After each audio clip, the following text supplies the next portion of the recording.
Please like, share and subscribe. Kalu ji, आज मेरी चचेरी बहन आ रही है। वो अब से हमारे साथ ही रहा करेगी। चाचा चाची के गुजर जाने के बाद अब मैं ही उसका एकलौता सहारा हूँ। कालू जी, मैं अपने साथ अपनी बहन को रख सकती हूँ ना? अरे गोरी, तुम्हें क्या हो गया? तुम मुझसे पूछ रही हो? सारे फैसले तो तुम खुद करती हो। आज मुझसे क्यों पूछ रही हो? सब ठीक है ना? कालू जी, मैं तुमसे पूछ नहीं रही हूँ, तुम्हें बता रही हूँ कि मेरी चचेरी बहन आ रही है, क्योंकि भोजन तो तुम्हें ही लाना है ना हमारे लिए। देखो गोरी, तुम्हें जो करना है तुम वो करो, पर मैं किसी के लिए भोजन नहीं लाया करूँगा। मैं तुम्हारे लिए भोजन ला देता हूँ, उतना काफी है।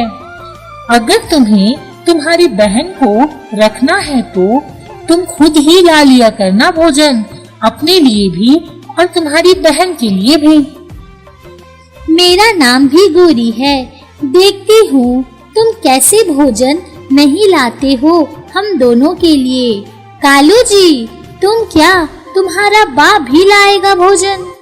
मेरा नाम भी गोरी है, देखती हूँ तुम कैसे भोजन नहीं लाते हो। तुम क्या तुम्हारे बाप को भी लाना पड़ेगा भोजन हमारे लिए? और ज्यादा काऊ काऊ किया ना मेरी बहन के सामने तो देख लेना तुम्हें कैसे भगाती हूँ घोंसले से। फिर ढूंढते रहना अपने लिए आसरा। कालू तो गोरी की बात सुन के पूरी तरह डर जाता है और बिल्कुल चुप हो जाता है। फिर रात हो जाती है और सब सो जाते हैं। अगले दिन सुबह सुबह गोरी की बहन आ जाती है। दीदी, मैं आ गई आपके पास, अब मैं आपके साथ ही रहूंगी। हाँ बबली, अब तुम हमारे साथ ही रहना।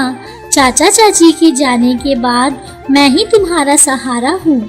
और फिर ऐसे ही कुछ दिन बीत जाता है और धीरे धीरे कालू भी बबली कौवी को पसंद करने लगता है। और फिर वो उन दोनों के लिए हर दिन दाने ढूंढ के लाता है। कालू और बबली के बीच कुछ ज्यादा ही नजदीकियां बढ़ गई थी, जो गोरी कौवी को अब जरा भी नहीं भा रही थी। गोरी, मैं दाने ढूंढने जा रहा हूँ। ठीक है, जाओ कालू जी। जीजू, मैं भी आपके साथ चलूं क्या दाने ढूंढने? आपकी थोड़ी मदद हो जाएगी। हाँ, क्यों नहीं बबली, चलो ना। और गोरी उन दोनों को कुछ नहीं कहती, बस चुपचाप उन दोनों के पीछे चली जाती है।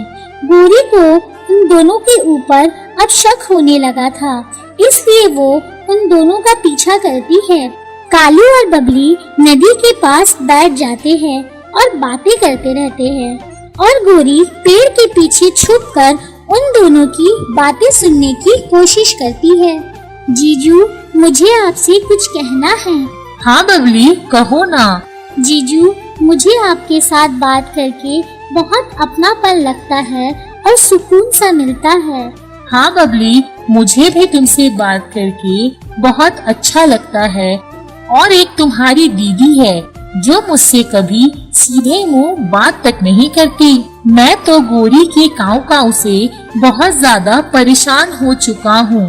पता नहीं वो ऐसे ही रहेगी क्या जिंदगी भर। तभी गोरी गुस्से से आग बबूला होकर उन दोनों के सामने आ जाती है। बबली, मैंने तुम्हें अपने घर में पनाह दी अपनी छोटी बहन समझकर, और तुमने मेरा ही घर तोड़ना चाहा।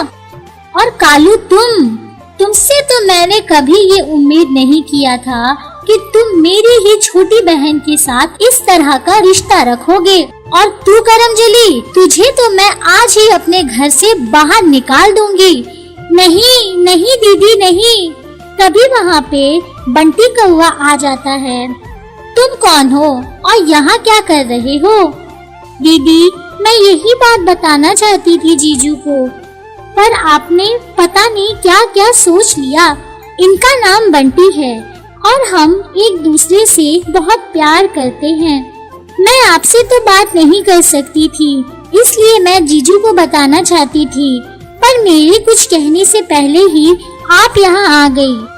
गौरी ये सब जानकर बहुत ज्यादा शर्मिंदा हो जाती है और अपनी छोटी बहन की शादी बंटी कौवे से करवा देती है और सब खुशी खुशी रहने लग जाते हैं। दोस्तों, इस कहानी से हमें ये सीख मिलती है कि हमें कभी भी तुरंत किसी भी चीज पे फैसला तुरंत नहीं करना चाहिए। थोड़ा सोच समझकर ही हमें कुछ काम करना चाहिए।